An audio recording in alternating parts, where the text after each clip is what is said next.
हमारे साथ डॉक्टर श्रुति मलिक भी जुड़ गई हैं। मैम, आपका भी बहुत बहुत स्वागत है। सीधे मैं कॉलर ले लेता हूं, आपको हैंडओवर कर दूंगा। मैं नरेंद्र हरियाणा से जुड़ रहे हैं। नरेंद्र जी, सवाल पूछिए। जी, मेरा शुगर है जी। जी, मैं वैक्सीन ले सकता हूँ जी? हालांकि सभी गंभीर बीमारियों वालों को वैक्सीन लेने की कही गई है, लेकिन श्रुति मलिक बिल्कुल ले सकते हैं। देखिए, शुगर अगर आपको है, मतलब आपके इन्फेक्शन होने के चांसेस और ज्यादा हो सकते हैं और ये गंभीर हो सकते हैं। इसलिए वैक्सीन वैक्सीन आपको प्रोटेक्शन दिलाएगी।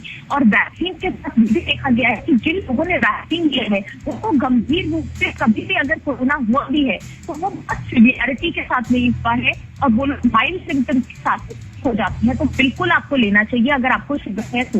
रमती जी, सवाल पूछिए। हाँ जी, मेरी ये दिक्कत है, मुझे कोरोना का टीका लगा मेरे 10 तारीख में जी। 14 तारीख में मुझे जो बुखार आएगा जी। हाँ, तो उसके बाद मेरे सिर का दर्द नहीं खत्म। मेरा गोली खा लाऊं तो ठीक है जाए, गोली नहीं खाऊं तो फिर सिर में दर्द बना है मेरे। सिर की दिक्कत मुझे पहले से ही। डॉक्टर श्रुति, इनको सिर की कौन सी दिक्कत थी पहले से, क्या ये बता? सिर की दिक्कत ही मेरे नसन की दवा चल रही है दिल्ली की मेडिकल की। तो देखिए, सर की कई तरीके की दिक्कतें होती हैं। एक बार अगर आप अपने किसी न्यूरोलॉजिस्ट को, जो डॉक्टर होते हैं, उनसे भी कंसल्ट कर लीजिए। वो आपका एक बार MRI भी करा के चेक कर लेंगे कि क्या इश्यूज हैं, क्योंकि अभी सारे आपके सिम्टम्स या लक्षण मेरे को पता नहीं है ठीक से। ये कहना बहुत मुश्किल है कि कोरोना से ही जुड़ा होगा, बट हाँ, कोरोना जब होता है ये एक काफी कॉमन सिम्टम होता है या काफी कॉमन लक्षण है कि सर में लोगों को दर्द हो रहा है। बट अगर आपकी ऑलरेडी सर की कोई दवाई चल रही है उस बीमारी की, तो एक बार अगर न्यूरोलॉजिस्ट को दिखा लेंगे तो वो सही तरीके से जांच करके आपको बता सकते हैं। जी। डॉक्टर श्रुति, अगले कॉलर के आने के पहले, अच्छा, एक कॉलर हमारे साथ और जुड़ गए हैं, संतराम जी। संतराम जी, सवाल पूछिए अपना। सर, मेरे को पल्मोनरी आर्टरी हाइपरटेंशन है जी, और मेरा ऑक्सीजन लेवल भी 90-91 के बराबर है जी। और क्या मैं वैक्सीन ले सकता हूँ? डॉक्टर श्रुति, इनका कितना है ऑक्सीजन लेवल? 91। अच्छा, तो इन्होंने क्या अपनी जांच करवाई है कोरोना की कि किस वजह से इनका बेसलाइन सैचुरेशन कम है? नहीं, मेरे को पल्मोनरी आर्टरी हाइपरटेंशन है। मेरा ऑपरेशन भी हो चुका है।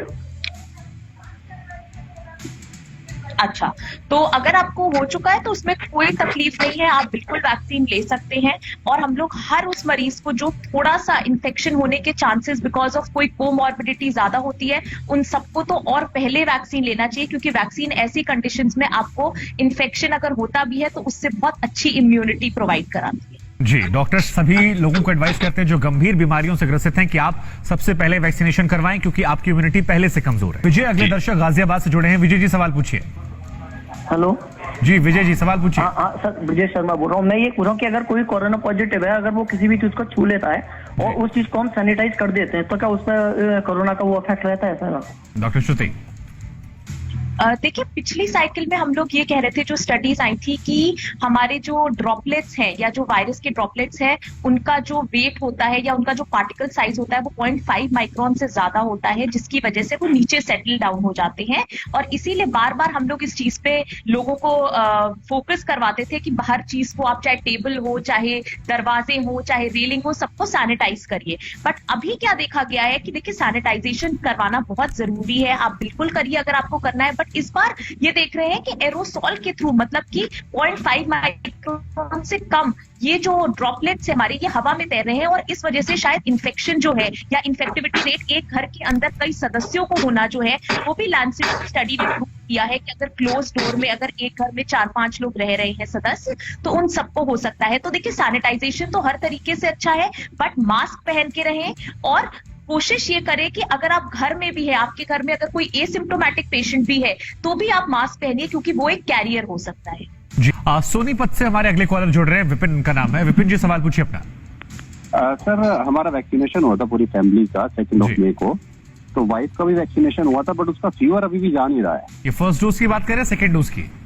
फर्स्ट डोज की सर। जी। डॉक्टर श्रुति, देखिए, वैक्सीनेशन के बाद 48 घंटे तक हल्का बहुत फीवर आ सकता है, बट जैसे कि आज 9 तारीख है, आप एक बार अपनी कोरोना की जांच कराएं, क्योंकि पोस्ट वैक्सीनेशन की कोरोना हो रहा है फर्स्ट वैक्सीन के बाद, तो जांच कराने से ही एग्जैक्टली पता चलेगा और बाकी लक्षण को भी हम लोग देखेंगे। जहां तक बुखार की बात है, मैं 3 चीजें बता दूं जो कोरोना की मेजर बुखार की चीजें हैं। एक तो ड्यूअल फीवर आना, मतलब हर 2-3 घंटे के बाद फीवर आना, अगर फीवर 48 घंटे के बाद भी आता है और अगर 5 दिन तक लगातार फीवर आ रहा है, तो इन सबको हम लोग कोरोना के फीवर से जो है वो मानते हैं कि उसके साथ ही रिलेटेड है। इसलिए जांच करा ले अपनी कोरोना की, और कोई और लक्षण है तो वो भी अपने आसपास के डॉक्टर से, चाहे टेली कंसल्टेशन से या इन पर्सन मिलके आप डिस्कस कर सकते हैं। अगले कॉलर जो हमारे साथ हैं वो शिवानंद झा जी हैं बिहार से।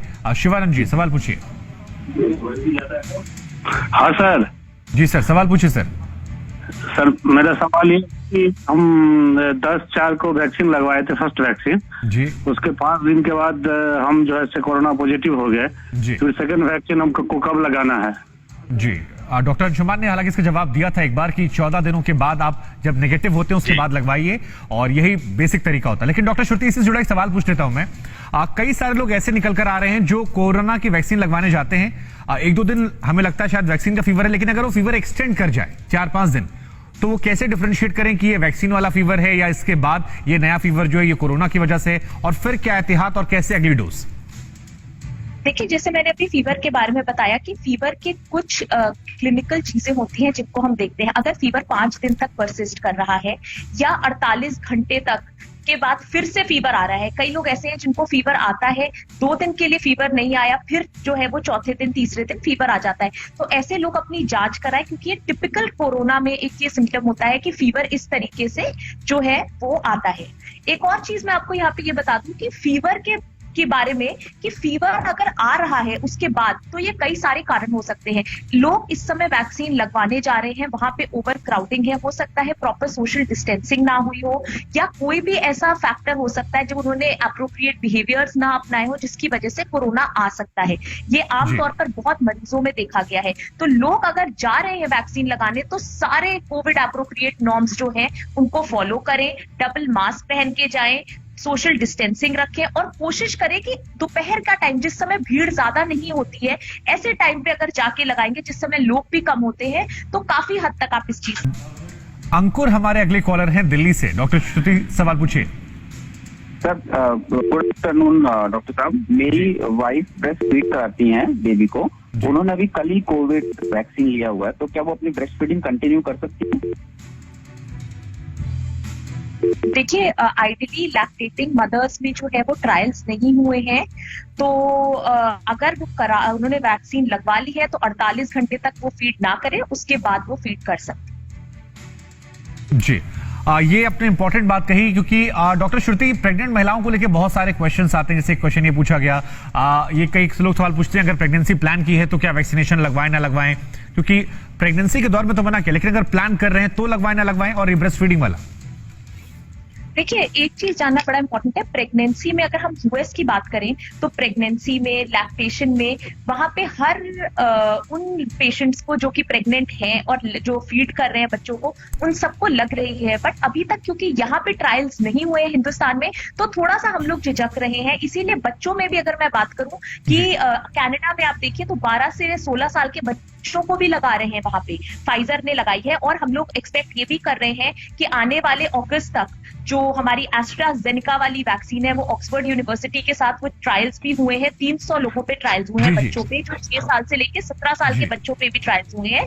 तो वो लोग भी हो सकता है जुलाई अगस्त के अराउंड जो है वो वैक्सीन आ जाए, बच्चे भी हो जाए वैक्सीनेट। बट हम लोग इस समय, क्योंकि जब तक ट्रायल्स की हम बात करते हैं वो हमेशा एडल्ट्स पे किए जाते हैं, बच्चों पे कभी ट्रायल्स होते ही नहीं है वैक्सीन के, इसलिए हम लोग कुछ गाइडलाइंस को फॉलो करते हैं। बट बाहर अगर की हम बात करें तो प्रेग्नेंट पेशेंट्स या जितनी लैक्टेटिंग मदर्स हैं, ये सब वैक्सीन ले रही हैं, मॉडर्ना की, फाइजर की। तो आइडियली ऐसा कोई डायरेक्ट रूट नहीं है कि ब्रेस्ट मिल्क के थ्रू वैक्सीन को कोई हार्म करेगी, बट अगर इन्होंने लगवा लिया है तो बस 48 घंटे तक एक प्रिकॉशनरी से डॉक्टर श्रुति, क्योंकि वक्त इजाजत